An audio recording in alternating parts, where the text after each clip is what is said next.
clase de trauma de abdomen.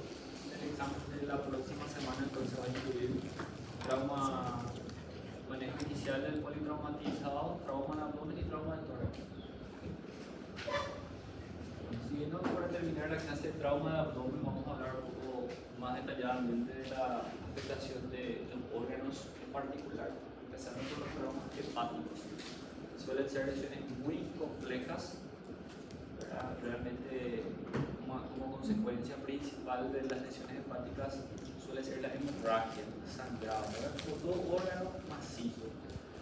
Las lesiones hepáticas son tan importantes de mortalidad de los pacientes politraumatizados.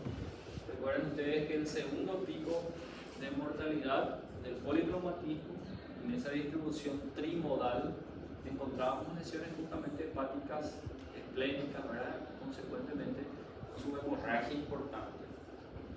Sobre todo cuando las lesiones pasan desapercibidas, suelen ser causas importantes de muerte, ¿verdad? Vimos algunos ejemplos de lo que corresponde a una lesión hepática, un desgarro del parénquima hepático que consecuentemente genera un sangrado muy importante, recordando que el hígado tiene un aporte vascular muy rico, ¿verdad? Proveniente en su mayor parte por el sistema de la vena porta. El 80% de su flujo por la vena porta, solamente un 20 a 25% de la arteria hepática. Y el drenaje venoso del hígado proveniente, gracias a las venas hepáticas, ¿okay? O venas suprahepáticas. Cualquiera de estas estructuras vasculares lesionadas en un trauma hepático van a tener como consecuencia un sangrado importante. Distintos grados de traumas hepáticas que vamos a clasificar o a recordar esa clasificación que ustedes ya saben. En el ATLS tenemos algunos pequeños detalles que hay que tener en cuenta. Ya habíamos mencionado esto, que está en el primer lugar como órgano lesionado en un trauma penetrante por arma blanca. ¿Por qué? Porque ocupa un volumen muy importante en la cavidad abdominal y también por el mecanismo del trauma generalmente consecuente a la agresión por un tercero, ¿verdad? Generalmente un diestro que termina lesionando a la víctima de manera con la mano diestra, generalmente un mecanismo que va de abajo por arriba, y por una cuestión ahí de los hemisferios cerebrales la lesión suele ser cruzada. Entonces termina siendo agredido generalmente el hígado. Por esa razón entonces el ATLS lo coloca como el primer órgano lesionado en trauma penetrante por arma blanca. Ojo con ese detalle, ¿eh? Antiguamente o recientemente se consideraba el intestino delgado como el principal órgano lesionado en lesiones por arma blanca. El segundo lugar, el hígado ocupa el segundo lugar como órgano lesionado en un trauma cerrado de abdomen. Solamente detrás del vaso, que es el primero. No, el diestro es el agresor. Generalmente el mecanismo suele ser cruzado. Si yo te voy a agredir a vos, generalmente afecta hacia tu lado derecho. Es lo que fundamenta el ATLS, por eso lo colocamos en primer lugar. Pero no es la razón más importante. La razón más importante es porque es el órgano más voluminoso de la abdomen, por esa razón. Y también el hígado ocupa el tercer lugar de órgano lesionado en un trauma por arma de fuego. En una situación que es muy poco predecible en realidad, pero casi siempre también el hígado está lesionado en proyectiles de arma de fuego. Suelen ser lesiones mucho más graves. Solemos ver aquí muy comúnmente en nuestra región, ¿verdad? Lesiones por arma de fuego, y las lesiones hepáticas que resultan son bastante complejas. No hace mucho recuerdo un paciente que terminó falleciendo varios impactos de arma de fuego, no solamente en abdomen, la verdad, tórax también, región cervical. Y lo que llamó la atención es que el proyectil literalmente parecía ser que abrió el hígado en la mitad, parecía el hígado abierto como un libro. El trayecto del proyectil abre el libro. Y lógicamente la consecuencia muy grave.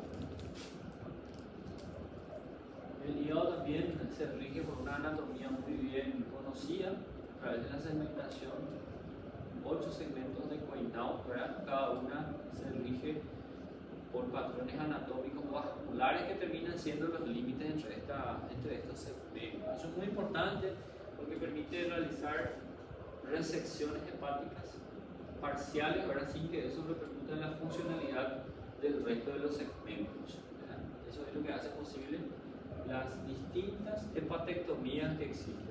No vamos a profundizar ahora. ¿En qué caso voy a pensar en trauma hepático?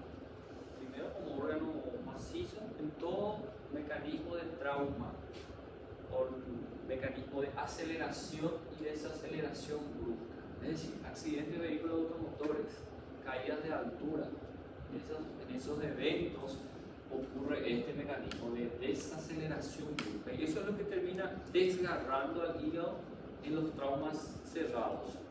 Por otro lado, toda agresión por arma blanca en mi abdomen superior también tengo que pensar en lesión hepática, ¿sí? Pacientes que además presentan fracturas costales de los últimos arcos costales del lado derecho, la décima y la duodécima costilla fracturadas, suele ser el desplazamiento de estos huesos lo que termina desgarrando el hígado. Ese es el contexto de traumas cerrados. Entonces, siempre el examinador con el propio paciente, cuando encontramos fracturas costales bajas, tenemos que pensar en la posibilidad de lesión hepática. Eso también se repite del lado izquierdo, en este caso de lesiones esplénicas, ¿sí? Y también recordar que en la región tóraco-abdominal, en este caso del lado derecho, también tengo que pensar o sospechar de lesión hepática, ¿verdad? La consecuencia, como un órgano macizo muy ricamente vascularizado, la lesión hepática nos da una peritonitis. No hay una manifestación de toxemia o de peritonitis. La consecuencia principal del sangrado del hígado va a ser la hipovolemia. ¿Okay? Todos los síntomas que el paciente va a reflejar son debidos a la hipovolemia, ya sea en menor o mayor cuantía. Entonces el paciente va a estar pálido, hipotenso, todos los componentes de un shock hipovolémico. Puede asociarse también a lesiones de las vías biliares, que es parte de la arquitectura hepática. Y en ese caso se aumenta la morbilidad e incluso la mortalidad. Como consecuencia de lesiones biliares pueden ocurrir fístulas, ¿sí? Fístulas de estructuras vasculares con la vía biliar, indicaciones anormales, ¿cierto? Y eso puede terminar generando sangrado dentro de la vía biliar, que es una situación muy grave. También tenemos que mencionar que se describe y es posible, y esto se cobra bastante en los exámenes, la posibilidad de un traumatismo hepático que se presenta en dos momentos. ¿Qué significa eso? Trauma hepático en dos tiempos o de presentación en dos tiempos. Eso es debido a que el hígado tiene una cápsula, que ustedes conocen muy bien, la cápsula de Gleason, que lo envuelve, ¿verdad? Y muchas veces ocurre una lesión, por ejemplo en esta imagen, un desgarro. Aquí pueden ver ustedes en esta tomografía que hay una lesión del parénquima. Naturalmente eso genera un sangrado, ¿okay? Y ese sangrado puede acumularse inmediatamente por debajo de la cápsula de Gleason. Y eso es lo que conocemos como un hematoma subcapsular, debajo de la cápsula de Gleason. De cierta manera, ese hematoma que se forma termina siendo autolimitado, de tal manera que el propio hematoma ejerce una cierta compresión sobre el desgarro. Entonces, normalmente el paciente sufre el traumatismo, puede tener alguna manifestación de hipovolemia o de sangrado, pero luego el paciente mejora de manera autolimitada. La situación es que días después, o semanas después, hasta 2 semanas después, este hematoma subcapsular está contenido por la cápsula, puede romper y puede ocurrir un nuevo sangrado que puede ser peor incluso al episodio inicial. Entonces eso se describe como sangrado en segundo tiempo. Por eso que en forma estricta todo paciente víctima de trauma hepático o trauma esplénico que decidimos hacer tratamiento conservador, no podemos mandar al paciente a la casa en pocos días, ¿verdad? Tiene un protocolo exacto de cuántos días debe permanecer internado, monitorizado para prever esta eventualidad. ¿Sí? Eso significa sangrado en 2 tiempos. Y eso se repite también de manera análoga al bazo, que es esta Bien se describe el trauma esplénico en dos tiempos, el mismo mecanismo. De clasificación del trauma hepático tenemos que recordar, no hay de otra, lastimosamente esto se pregunta así muy de coreba, como se dice en los exámenes, ¿sí? Pero en forma práctica lo que les puedo ayudar es que los primeros 3 grados son considerados lesiones simples, lesiones menos complejas. Y básicamente eso ya nos ayuda directamente a pensar que las lesiones simples son siempre de resorte conservador. La gran tendencia en los traumas cerrados sobre todo es realizar un tratamiento conservador, no operatorio. Y eso siempre va a ser posible hasta las lesiones grado 3. Hasta la lesión grado 3 se tratan de grados variables de hematoma o laceración o desgarro, que sería sinónimo. Hematoma es aquel mecanismo que les dije, ¿verdad? La acumulación de sangre debajo de la cápsula de Gleason. Ese hematoma subcapsular en el grado 1 afecta menos del 10% de la superficie del órgano. O puede tener un desgarro, habitualmente son concomitantes. El desgarro es menor de 1 centímetro de profundidad del parénquima. Un desgarro superficial que produce un sangrado mínimo menos del 10% de la superficie del órgano. Ese es el grado 1. En esta etapa el paciente prácticamente está asintomático, no hay hipovolemia, suelen ser diagnosticados por imagen. El grado 2 va aumentando nada más los grados. ¿Verdad? El hematoma ahora es de 10 a 50% de la superficie del órgano. Y la laceración un poco más profunda, de 1 a 3 centímetros de profundidad. En el grado 3, el hematoma ahora es mayor al 50% de la superficie del órgano y la profundidad de la laceración o el desgarro mayor a 3 centímetros. Entonces, hasta el grado 3 no hay ningún secreto, es muy fácil de recordar incluso. Son lesiones simples, autolimitadas, no requieren tratamiento quirúrgico. A partir del grado 4, son consideradas lesiones más complejas. Como son más complejas, mayor grado de sangrado, mayor grado de hipovolemia que puede ocasionar, ¿verdad? Y a partir del grado 5 ya hay lesión vascular asociada. Imagínense que el pedículo vascular del hígado está lesionado. La cuantía de sangrado es absurdamente mayor. Y la lesión grado 6 prácticamente hay una sección total del pedículo vascular, el hígado literalmente sufre una amputación. ¿Okay? Hay varias formas de describir esto: amputación, arrancamiento hepático, avulsión hepática. Básicamente eso es ya una lesión donde generalmente termina el paciente falleciendo justamente como causa de mortalidad de nuestro segundo pico. En estas lesiones complejas muchas veces nos vemos en un centro quirúrgico. El paciente probablemente requirió una laparotomía exploradora porque por inestabilidad hemodinámica que no estaba respondiendo a fluidos, laparotomía exploradora, y nos encontramos con una lesión hepática compleja, una situación bastante desagradable, desesperante para el cirujano, para todo el equipo tratante, porque la consecuencia hemorrágica es muy masiva. Vemos venir sangre, ¿verdad? Lo único que vemos es sangre, parece que viene de un volcán, llena el abdomen. Aspiramos, tratamos de secar para ver de dónde viene el sangrado. Inmediatamente ya se llena de sangre, es desesperante. Entonces ahí surge una máxima, ¿verdad? Un dicho en la cirugía de trauma que resulta como un chiste un poco, ¿cómo decir? Sin gusto, no sé cómo le dicen ustedes, un chiste verde decimos en español. Y cuando nos vemos en esa situación, lo único que tenemos que tratar de controlar o de mantener es la calma, porque toda esa sangre que vemos venir no es nuestra. Es lo único que nos puede consolar para tratar de mantener la calma. Entonces imagínense, a veces no hay mucho que hacer. Y ahí surge una maniobra muy clásica en esa situación. ¿Qué puedo hacer yo para tratar de disminuir un poco el sangrado hasta tener la oportunidad de hacer algo por ese paciente y evitar que termine por desangrarse? Y seguramente ya escucharon hablar de la maniobra de Springville, de Springville. ¿Recuerdan de la maniobra de Springville?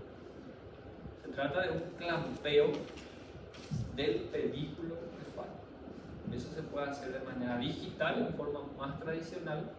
Uno de los ayudantes del equipo quirúrgico, con el dedo índice y el pulgar, literalmente va a pinzar todo el pedículo hepático. Puede hacerse también en forma instrumental, ahí ven ustedes, ¿verdad? Esto es el pedículo hepático. ¿Qué significa pedículo hepático? Todo lo que llega al hígado, o lo que está saliendo en el caso de la vía biliar. Está llegando aquí la vena porta con su 80% de flujo, está llegando la arteria hepática con su 20% de flujo, y la vía biliar que está saliendo. Eso es el pedículo, esos tres componentes. De hecho, es un medio de fijación del hígado. Entonces, clampear eso es como hacer un torniquete en el hígado, ¿estamos de acuerdo, verdad? Entonces, teóricamente, con esta maniobra tendríamos la oportunidad de que ese sangrado desesperante, exsanguinante que está ocurriendo en ese paciente disminuya un poco en cuantía y me dé la oportunidad de realizar alguna maniobra para salvar la vida de ese paciente en ese momento. Por un lado eso. Por otro lado, gracias a esta maniobra podemos tratar de identificar el origen del sangrado, porque si el origen del sangrado es de una rama de la vena porta o de una rama de la arteria hepática, el sangrado va a cesar o disminuir en gran parte. Pero si el sangrado continúa, no mejora, entonces probablemente de dónde está viniendo el sangrado.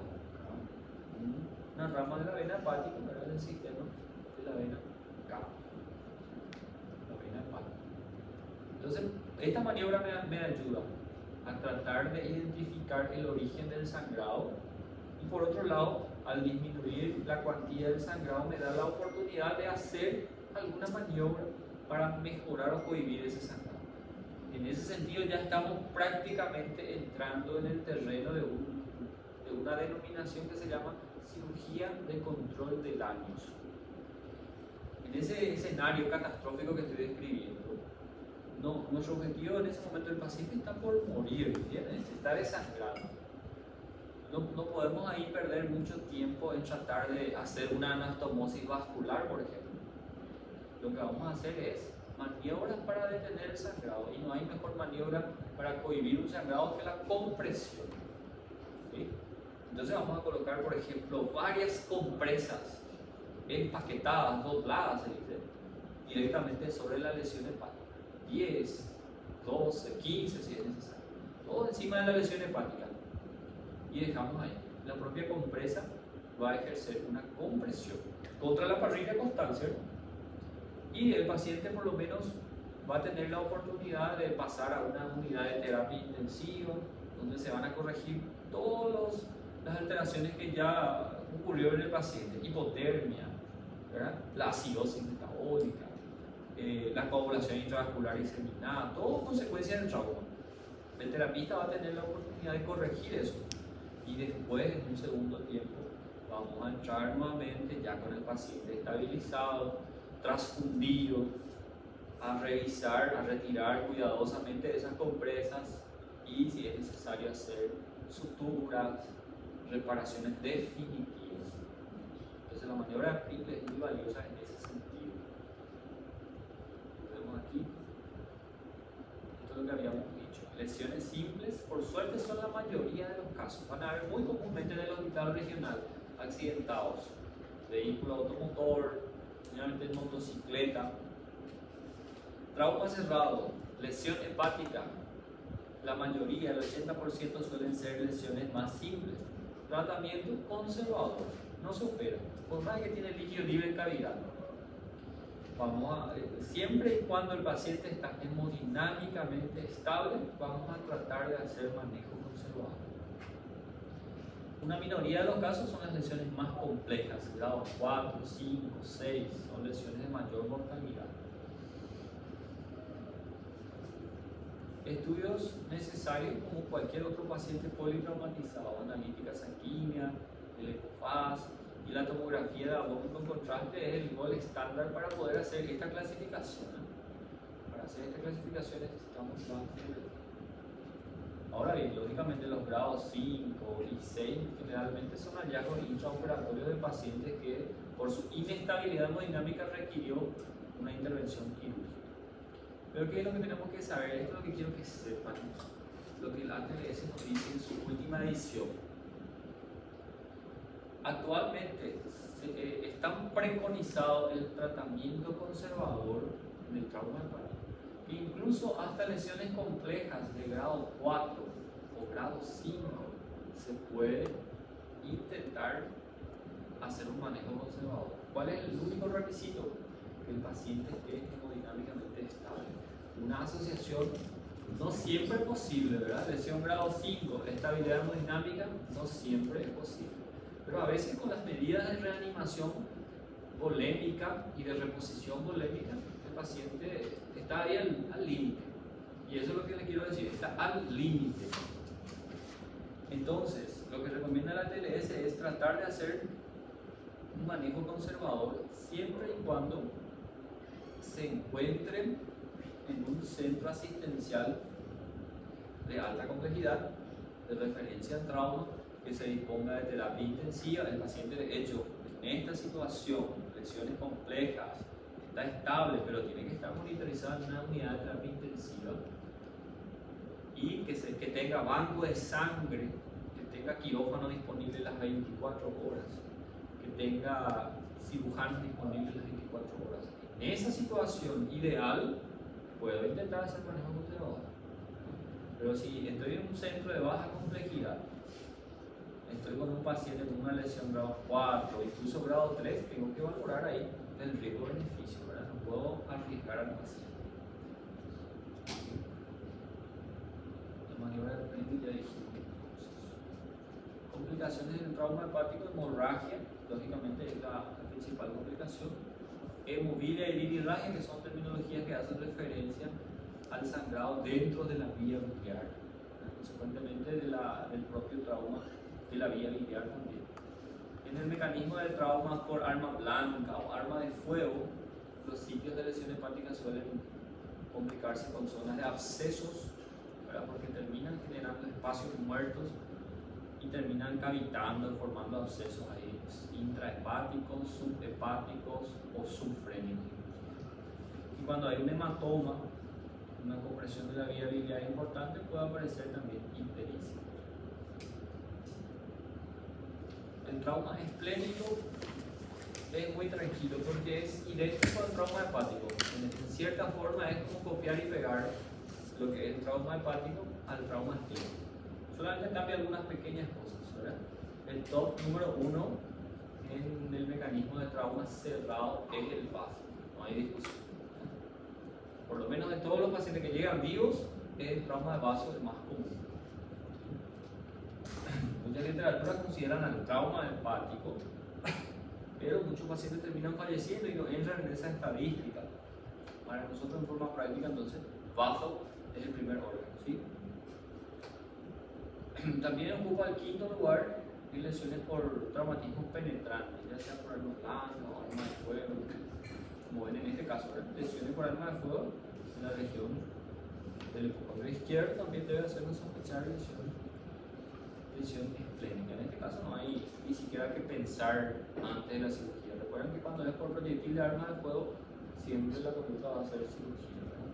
El hallazgo será intraoperatorio. Igual, ¿verdad? Como es un órgano macizo, sólido, el principal mecanismo suele ser por desaceleración brusca en el contexto de accidentes de vehículos automotores o caídas de altura. Siempre que tengamos fracturas costales bajas del lado izquierdo, estas mismas fracturas costales pueden terminar lacerando el vaso. También pensar en un trauma esplénico. Un detalle muy importante que no solamente ocurre en trauma esplénico, sino en cualquier tipo de hemoperitoneo, el signo de Kerr. ¿Recuerdan el signo de Kerr? Un dolor exquisito del hombro izquierdo, un dolor irradiado que se produce por la irritación del nervio frénico. Signo de Kerr. ¿En qué más encontramos eso? Embarazo ectópico roto, por ejemplo. A veces el paciente tiene un trauma de abdomen y se queja exquisitamente más del dolor del hombro. Hay que llamarnos la atención eso. signos y síntomas del trauma esplénico, muy idéntico a lo que ocurre en el hígado. Todo es consecuente a la hipovolemia en menor o mayor cuantía que puede ocasionar. También puede ocurrir la ruptura esplénica, en este caso en dos tiempos, por el mismo mecanismo que ya mencionamos. Y la clasificación es muy, pero muy parecida. Pueden ver aquí, la única diferencia es que hay solamente 5 grados, a diferencia de los 6 grados de la lesión hepática. Pero hasta el grado 3 es idéntica, hematomas y laceraciones de diferentes estadios. El grado 4 y el grado 5 son las lesiones más complejas. Y el tratamiento quirúrgico o conservador también se basa de acuerdo a la clasificación. Las lesiones de grado 1 y grado 2 siempre son de tratamiento conservador. ¿Sí? Las lesiones de grado 4 y grado 5 siempre son de tratamiento quirúrgico. Esa es una diferencia con el trauma hepático. Recuerden que dijimos que en el trauma hepático, grado 5, hasta grado 5 se puede hacer tratamiento conservador si el paciente está estable. En este caso, en el trauma esplénico, grado 4 y grado 5 ya son resorte quirúrgico. ¿Y qué pasa con el grado 3? El grado 3 nos ofrece algunas alternativas dependiendo del escenario que nos encontramos. Si estoy en un hospital referente al trauma, que dispongo de terapia, la misma característica, y además dispongo de terapia endovascular presente, ¿verdad? Puedo realizar una arteriografía, una terapia endovascular y embolizar la rama del vaso sanguíneo que está sangrando. Entonces, es una alternativa, vamos a decir, no quirúrgica que se puede realizar en el grado 3. Pero si estoy en un centro asistencial donde no tengo disponible terapia, banco de sangre, terapia endovascular, entonces en un grado 3 tengo que poner la balanza. ¿Será mejor operar al paciente ahora que el paciente está estable? ¿Verdad? O esperar que se inestabilice y pueda morir. Entonces el grado 3 es un manejo controversial dependiendo del escenario donde nos encontremos. 4 y 5 siempre será quirúrgico. De hecho, generalmente son suficientes estos grados para generar una estabilidad hemodinámica que indique una laparotomía. Recordar que en el bazo se producen inmunoglobulinas que son capaces de opsonizar gérmenes encapsulados. Esos gérmenes encapsulados típicamente son el Streptococcus pneumoniae, la Neisseria meningitis y la Haemophilus influenzae tipo B. Entonces, todo paciente que va a ser esclerostomizado debe recibir una inmunización contra estos gérmenes encapsulados. Por eso es que cada vez más se trata de evitar la esplenectomía. Antiguamente se hacía de manera muy indiscriminada la esplenectomía. Era muy fácil entrar y sacar el vaso, toma menos de 30 minutos en un experto. En niños es más fácil aún, es muy tentador hacer una laparotomía y sacar el vaso, terminó el problema del sangrado y la consecuencia inmunológica para ese niño o adolescente. Entonces, por eso la tendencia cada vez menos de hacer esplenectomía, sobre todo en jóvenes, niños. Una consecuencia también muy temida de la esplenectomía es una sepsis fulminante, así lo se llama la entidad, sepsis fulminante post-esplenectomía, cuadro respiratorio, una neumonía generalmente rápidamente progresiva, donde generalmente está involucrado el Streptococcus pneumoniae como germen causante de este proceso séptico de altísima mortalidad. Puede ocurrir en el paciente esplenectomizado, o sea, hay que estar atento a esta complicación.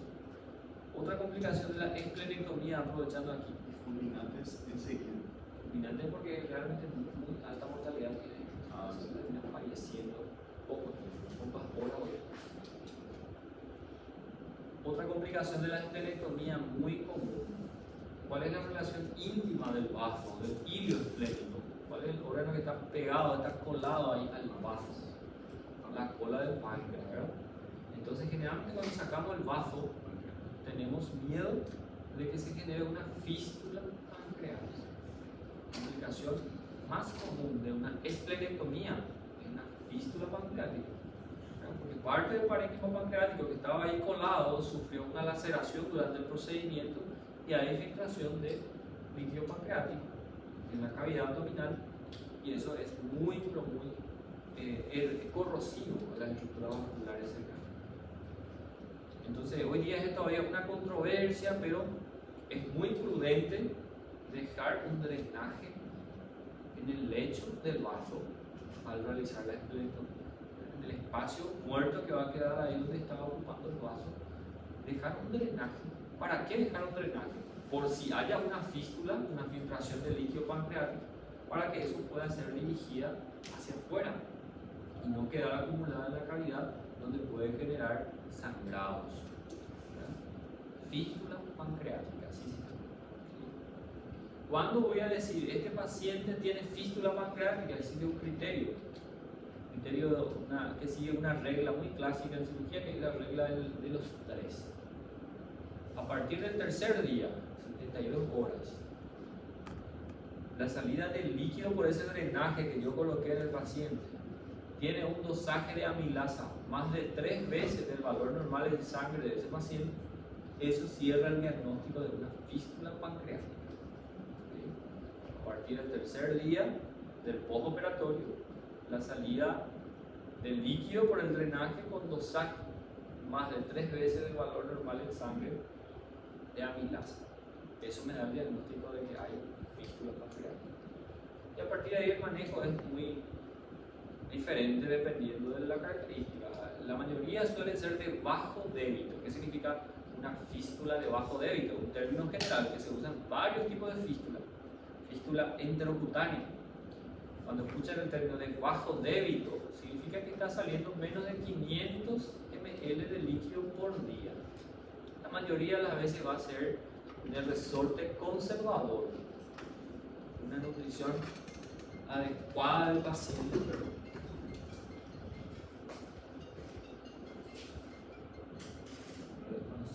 Claro, usted le llama claro, ¿verdad?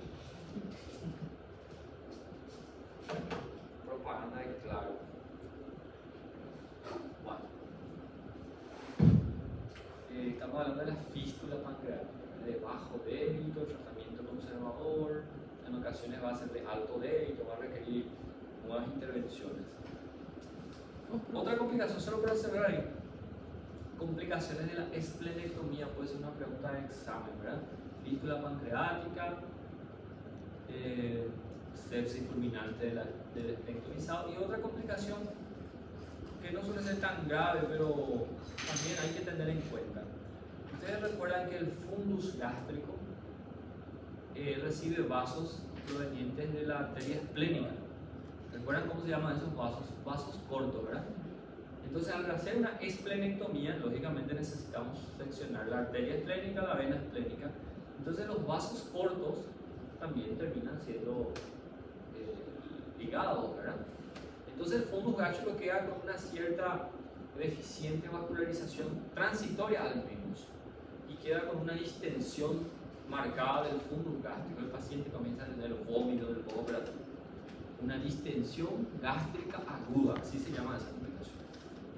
¿Y eso por qué ocurre? Por la ligadura de los vasos esplénicos, y termina también con eso impidiendo la irrigación por los vasos cortos. Entonces, todo paciente esplenectomizado sería prudente también colocar una sonda nasogástrica en las primeras horas o días después de la intervención. Entonces van a ver ustedes en el internado. Esplenectomía generalmente sale con un drenaje y una sonda nasogástrica, y alguna vez se le va a preguntar a la recorrida, ¿por qué tiene sonda nasogástrica si no tuvo ninguna lesión intestinal? Generalmente dejamos sonda nasogástrica cuando hay alguna sutura intestinal, alguna anastomosis intestinal, ¿verdad? Pero ¿por qué se dejó en ese paciente esplenectomizado? Les van a preguntar eso. Eso usted dice, doctor, porque la esplenectomía puede ocurrir una distensión gástrica aguda por la ligadura de los vasos cortos. Entonces, con eso evitamos que se comienza a vomitar, broncoaspirar.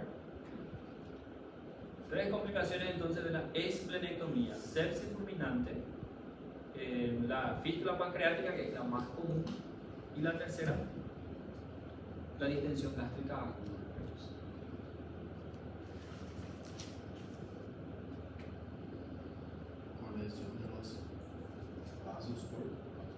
Claro.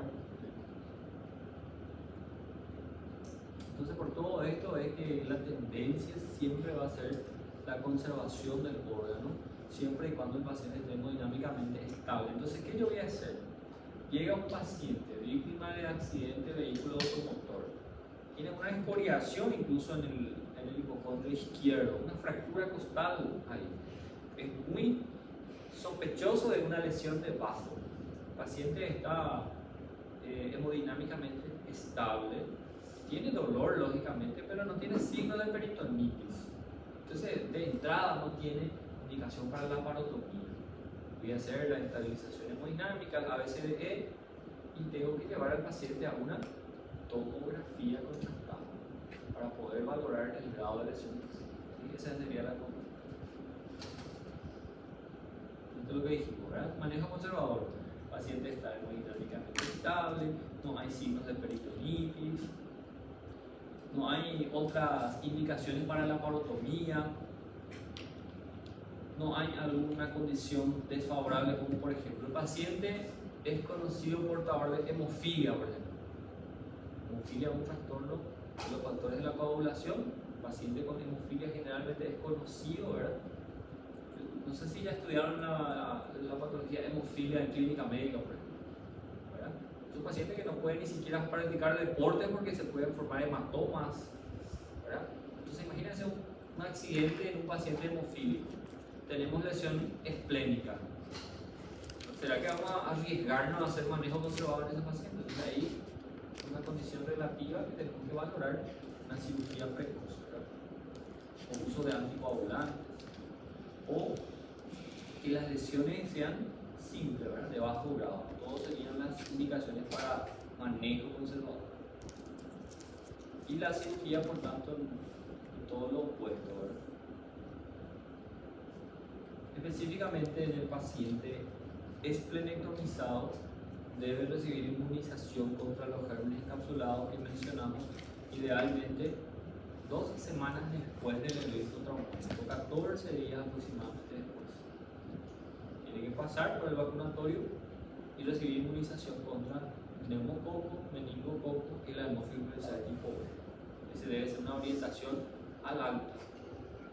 Entonces, eso se cobra bastante en una discursiva, en un caso clínico. Ustedes tengan un examen para escribir las orientaciones del paciente, conducir al vacunatorio para recibir inmunización contra gérmenes encapsulados. Sería como un requisito.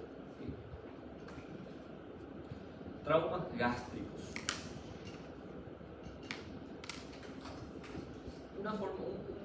Un principio muy útil en el trauma de abdomen.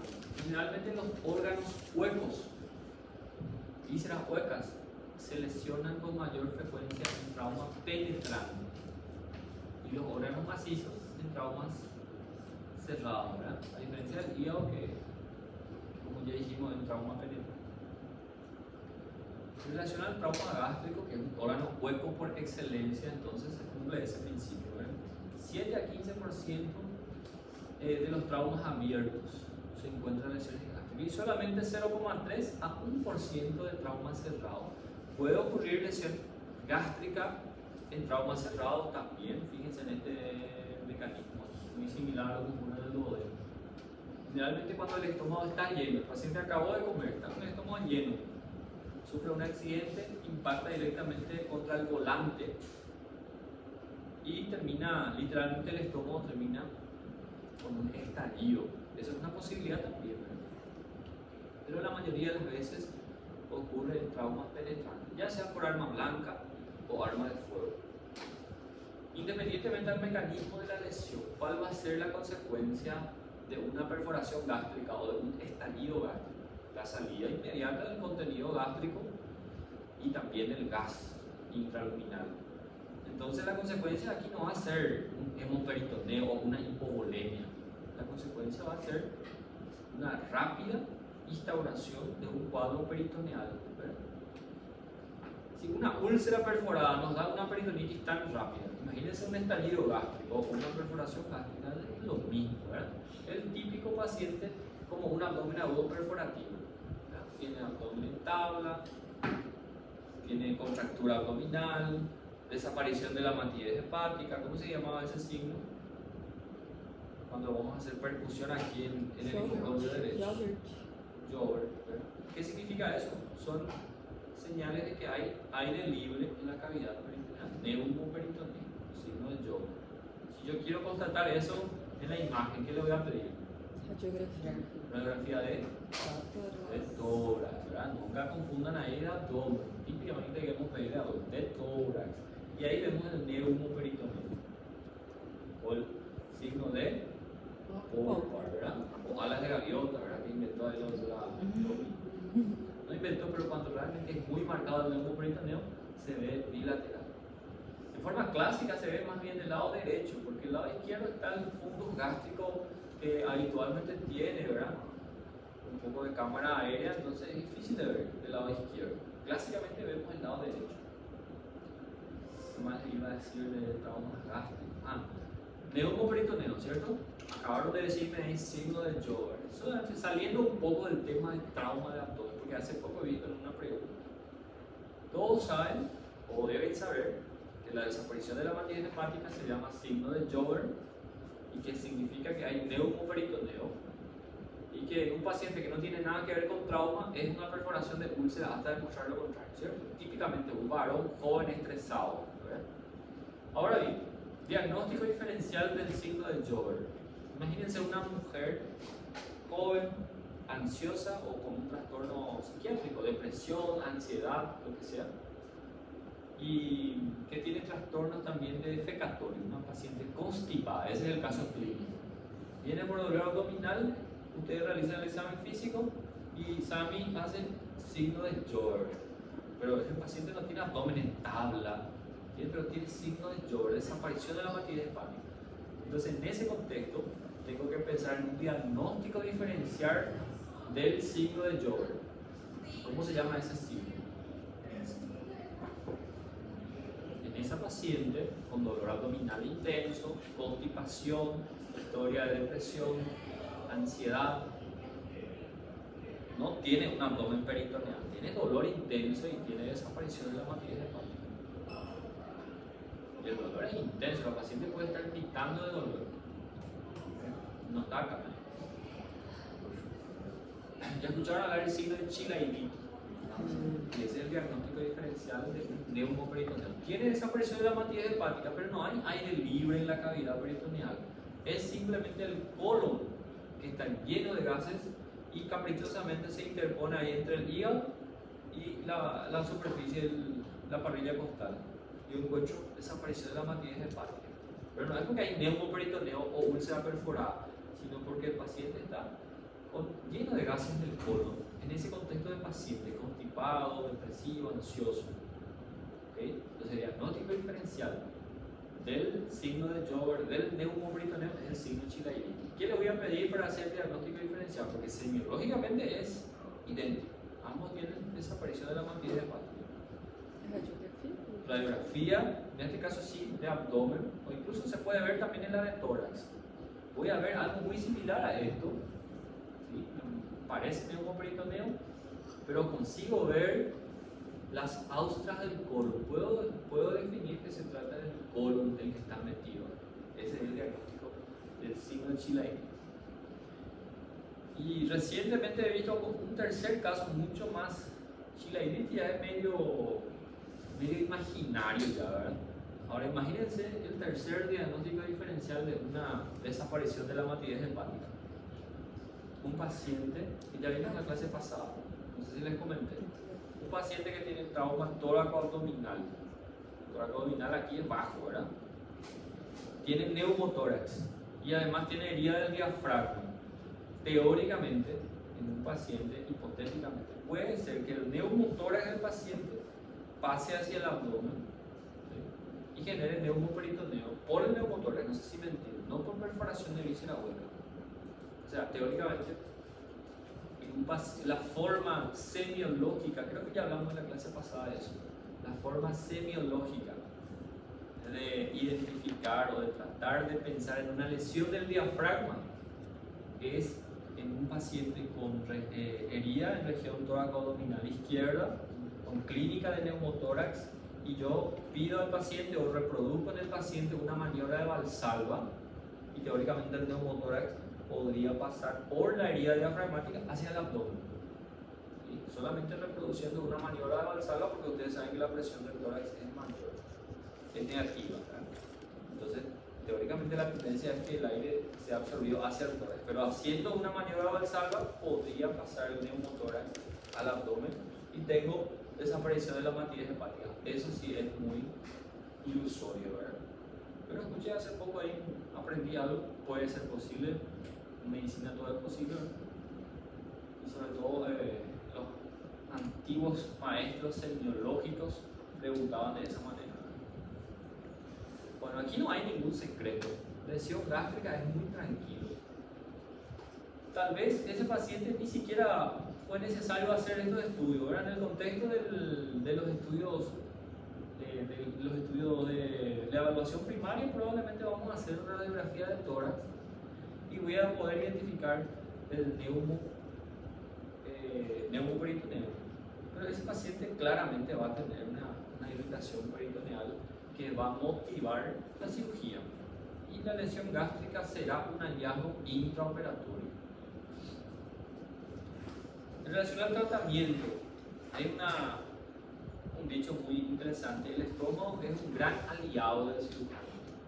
No importa el tipo de lesión gástrica que tenga, una perforación, un desgarro, la reparación del estómago es muy amigable.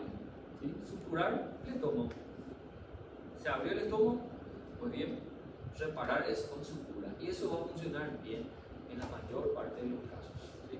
Incluso hoy día es muy controvertido si es necesario o no dejar sonda nasogástrica. Ni siquiera es necesario dejar sonda nasogástrica, dicen las revisiones más recientes, ¿verdad? Lesión gástrica, suturar eso, terminó, el paciente puede salir a comer enseguida, si solamente es lesión gástrica. Entonces, estómago funciona bastante bien. Hacer una sutura primaria abarcando todos los planos del estómago. ¿Sí? Ahora bien, duodeno es un gran enemigo del cirujano, totalmente diferente a lo que dijimos del estómago. Pero primero hablemos de sus características clínicas.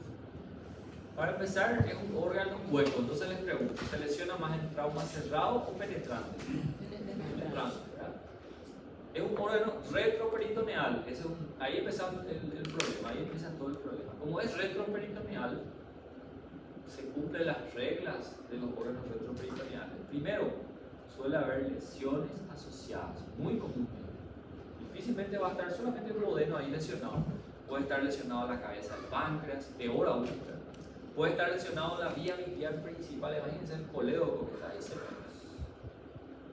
Segundo, la clínica del paciente con lesión duodenal en las primeras horas o días puede pasar desapercibido. No hay una clínica típica, a diferencia del estómago. El paciente lesionó el estómago, en pocos minutos tenemos una flor de peritonitis. Cualquiera va a venir a tocar al paciente con un dedo y va a decir, vamos a quirófano. Pero en el duodeno no ocurre eso. Requiere de altísima sospecha. No hay una clínica típica. ¿Entienden? Algunos casos puede llamarnos la atención. Un dolor intenso en el dorsito, sin repercusión peritoneal intensa. Y ese dolor irradia en la región genital del paciente. Y además el paciente comienza a tener enfisema por todo el cuerpo. Puede tener enfisema en los párpados, en la región cervical, en el escroto, en el hombre. El escroto gigante, lleno de enfisema. Debe hacernos pensar o sospechar por lo menos de lesión duodenal. ¿Por qué hay enfisema? Porque estamos hablando del retroperitoneo. Cuando hay aire en el retroperitoneo, eso puede difundir a través de la vaina de los vasos y viajar por todas las zonas laxas del cuerpo. Cuando hay lesión de esófago también ocurre eso. Lesión de grandes vías respiratorias también. Bueno, entonces fíjense, 5% de los traumas abdominales, más traumas penetrantes, 75% de los lesiones. La porción más afectada, segunda porción, que para nada es una buena noticia, ¿verdad? Porque la segunda porción justamente desemboca en estructuras muy importantes y delicadas. Y ahí están las lesiones asociadas. Otro gran problema del duodeno es una zona de altísimo flujo. Imagínense como una avenida de altísimo flujo. ¿Por qué? 1500 ml aproximadamente de bilis. Todo el contenido gástrico va a pasar por el duodeno también. Todo el contenido pancreático, o sea, por el duodeno es una zona de alta presión, de alto flujo.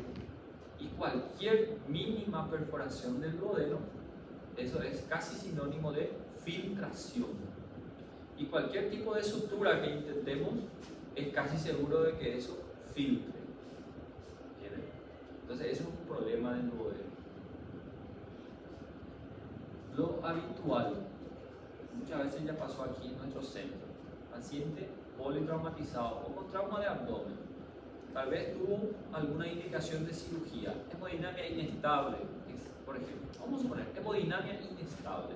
Hace poco, o sea, no, hace unos 2 años, un paciente de aquí joven, de 22 años, lesión por arma blanca, hipocondrio derecho, y hemodinamia inestable.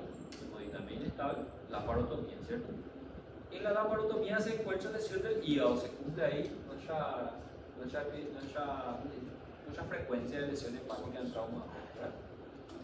Entonces, ¿cuál suele ser no sé si llamarlo un error, pero muchas veces el cirujano encuentra una lesión que justifica la hemodinamia inestable, por ejemplo, y se queda, vamos a decir de cierta manera, tranquilo con esa lesión, ¿sí? Por eso que en el trauma se tiene que hacer un protocolo de inventario de cavidades. ¿Qué significa inventario? Así como se hace inventario, por ejemplo, de un almacén o de una farmacia, ¿verdad? Hay que hacer inventario de cavidad. ¿Qué significa revisar todos los órganos desde el estómago, duodeno, yeyuno, ilio, todo lo que es el trayecto intestinal, y también revisar el retroperitoneo para buscar el duodeno. El duodeno es un órgano que se ve a simple vista. En este año del internado ustedes van a entrar mucho en cirugía, van a mirar la laparotomía. Al abrir el abdomen se ve el hígado, la vesícula, el intestino, el colon, ¿sí? Pero no se ven los riñones. Se puede sentir, se puede palpar, pero no se ve a simple vista. No se ven los uréteres, no se ve el páncreas, no se ven los grandes vasos, no se ve el duodeno. Esos órganos son retroperitoneales. Si queremos verlos, tenemos que abrir el peritoneo parietal posterior. Entonces, hace poco vi una pregunta y quiero que anoten de eso. Es algo técnico, pero se pregunta, y a mí me gusta mucho siempre cubrir todo lo que se puede preguntar a ustedes. 3 maniobras clásicas durante la laparotomía exploradora para poder evaluar órganos del retroperitoneo. Una de ellas es para ver el duodeno, por eso quiero colocar aquí la maniobra de Kocher. ¿Sí? El mismo Kocher que describió todos los otros Kocher que conocen ustedes. Consiste en descender el ángulo hepático del colon, disecar, descender el colon para poder ver el duodeno, la cara anterior del duodeno. Maniobra de Kocher. Anoten, después ustedes busquen en internet, les va a mostrar el video ahí. La maniobra de Cattell y Prach. Cattell, C-A-T-E-L, Cattell y Prach. Consiste en liberar o disecar el duodeno literalmente, desplazarlo a la línea media para poder ver su cara posterior y poder ver el colédoco en toda su extensión. Yo quiero evaluar la vía biliar. Tengo sospecha de que hay una lesión de la vía biliar porque en esa zona veo que hay el trayecto del arma blanca o del proyectil. Entonces tengo que hacer la maniobra de Cattell y Prach. Cattell y Prach. Otra maniobra del lado izquierdo. Tengo sospecha de lesión de la aorta, por ejemplo. Hay un hematoma en el retroperitoneo que se puede ver desde la laparotomía. Entonces tengo que hacer la maniobra de Matthew. ¿Sí? La maniobra de Matthew es literalmente abrir el retroperitoneo hacia la izquierda para poder ver los grandes vasos. Esas son las principales maniobras de exploración del retroperitoneo. Entonces el duodeno es problema, ¿verdad? Por eso es que en relación a la conducta, ¿qué pasó con este paciente que le dije? Lesión hepática, laparotomía, lesión hepática. El cirujano que entró, el equipo quirúrgico que entró, se quedó de cierta manera feliz por esa lesión hepática, ¿verdad? Como una medalla de honor, se suturó la lesión, se estancó el sangrado, perfecto. El paciente salió a sala, ni siquiera salió a terapia. Eso suele ser nuestras medallas de honor, ¿verdad? El paciente salió estable en la sala común. Los siguientes días el paciente evolucionó mal, comenzó a evolucionar tórpidamente. Taquicardia, ¿verdad? Un síndrome séptico, fiebre, leucocitosis en aumento. En lugar de que el paciente mejore, estaba empeorando más. Entonces finalmente el paciente tenía, ahora sí, 3, 4 días después el paciente tenía signos peritoneales, se decidió volver a entrar. Y ahí recién es donde se encontró que había bilis en todo el retroperitoneo. ¿De dónde venía esa bilis? O lesión biliar o lesión del duodeno. Al hacer estas maniobras se encontró que era lesión duodenal, que en la primera intervención pasó desapercibida. Eso es algo que suele ser común. Suele ser desapercibida, suele pasar desapercibida en una primera revisión. Por eso es que se insiste tanto en estas maniobras de exploración del retroperitoneo. ¿Qué se hizo en ese paciente, en esa segunda intervención? ¿Qué les parece que se hizo? Se encontró la lesión duodenal, ahora sí la medalla de honor, pero se hizo sutura del duodeno. ¿Qué dijimos hace rato del duodeno? Altísimo flujo. Sutura del duodeno es sinónimo de filtración. ¿Qué pasó con el paciente? Ahora sí salió a terapia, ¿verdad? Pero en los siguientes días evolucionó mal, nuevamente, estamos ya en una peritonitis terciaria, volvió a entrar el paciente, esa sutura del duodeno no funcionó, filtró.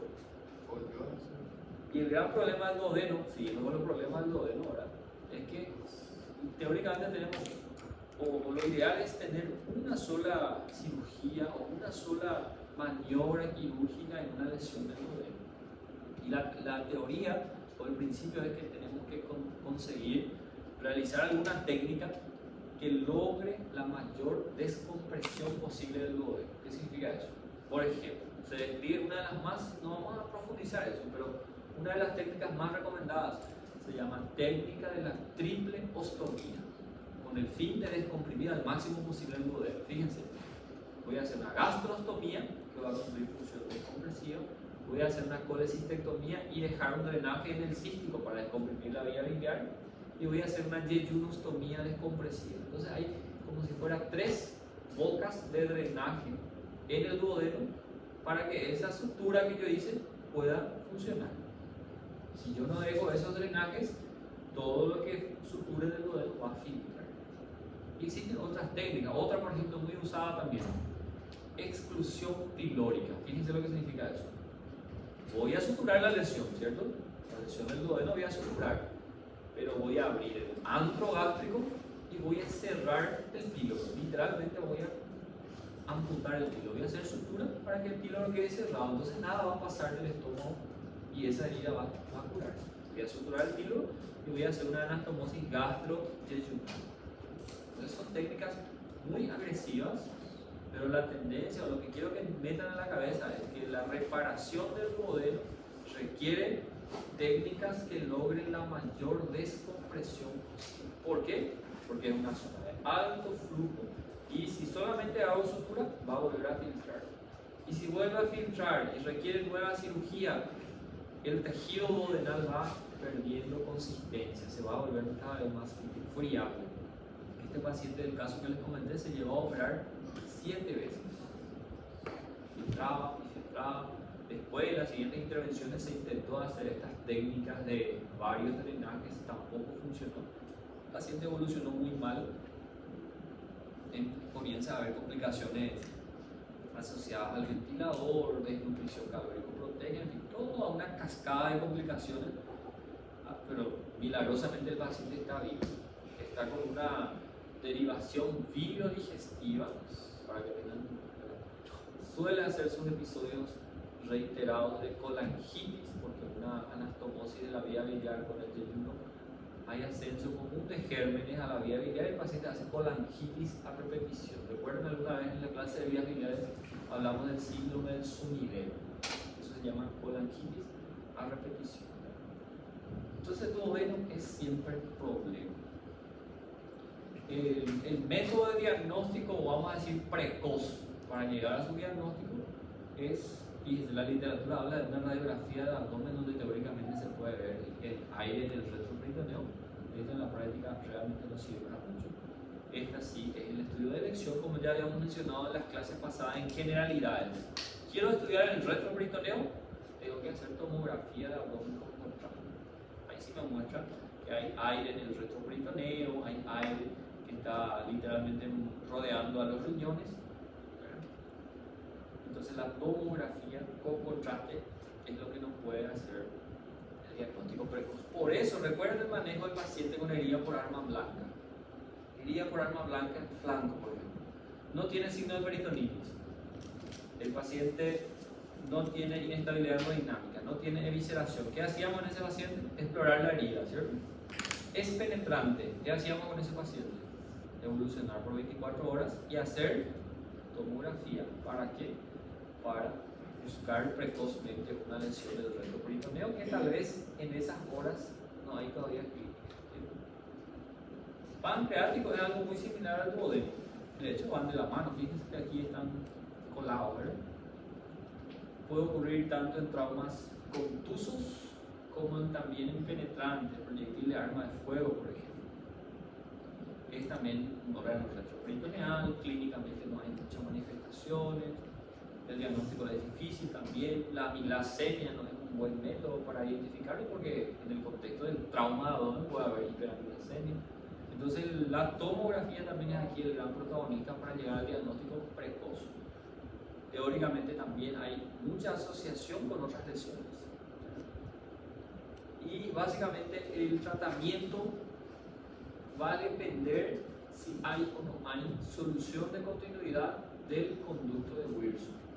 Eso es lo que va a definir el tratamiento. Eso quiero que en forma práctica ahora.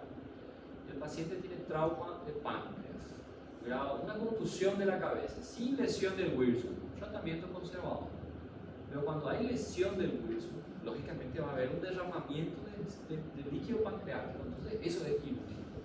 Si esa lesión con solución de continuidad del Wilson es a nivel de la cabeza, ¿cuál va a ser la cirugía? Va a ser una cirugía de Whipple.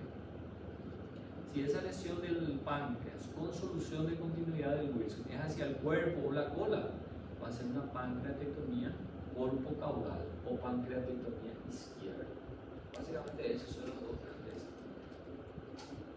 procedimientos quirúrgicos. Entonces ahí se cumplen todas las reglas que dijimos, ¿verdad? Lesiones asociadas. Si es una lesión de la cabeza del páncreas, la lesión asociada típica es del duodeno. Si es una lesión de la cola del páncreas, ¿cuál les parece que es la lesión típicamente asociada? El vaso, ¿verdad? Que está colado ahí al páncreas. Existe una clasificación que es la clasificación de Donovan, que es muy interesante que aprendan y que decoren, pero lo que quiero que se maneje es que las lesiones más complejas son cuando hay compromiso del Wilson. Cuando el compromiso es hacia la cabeza, la cirugía requerida va a ser Whipple. Si el compromiso del Wilson es hacia la cola, la cirugía va a ser una pancreatectomía corpocaudal. Y la tomografía contrastada, así como todo órgano retroperitoneal, es nuestro mejor aliado para el diagnóstico y categorización de estas lesiones. Traumas intestinos. ¿Estamos viendo una pausita de 2 minutitos? ¿Seguimos? 17 horas. ¿Seguimos? ¿Eh? Bueno, 2 minutitos más. Falta solo